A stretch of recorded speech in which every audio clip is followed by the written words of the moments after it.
সব দিক চাইলে তো হইতো না।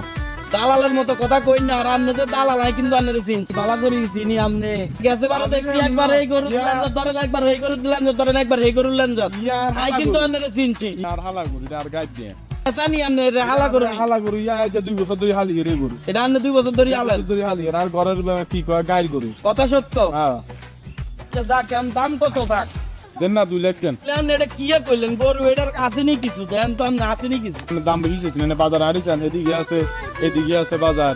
এই কথা কথা তো আন্দাজ দিয়েছে, আপনি দেখেন না গরু মাল দেখেন না, এটা দেখেন না।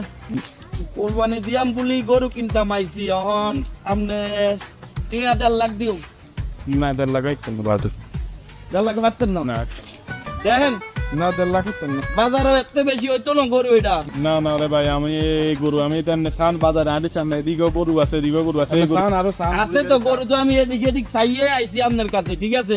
আপনার গরুটার কালারটা একের আমার পছন্দ হয়েছে, এজন্য এলে এটার কোনো বস্তু টস্তু কিচ্ছু নাই। কারণ কোরবানি দিতে হয় মানে পছন্দজনীয় একটা পশু কোরবানি দিতে হয়, এজন্য আইলাম আপনার গরুটা কালার কালার হলে খুশি, দামটাও তো কিন্তু এটা তো মাসাব দেওয়ার কিচ্ছু নাই। গোস্ত খাইবে ব্যস্ত আছেন নি, টাইমে তো শেষ, দেন যে কয়টা বাজে? বাজার আরো হাত কেন আছে, আমি বেশ একটা দাম কই দিছি একদমই কই দিলাম।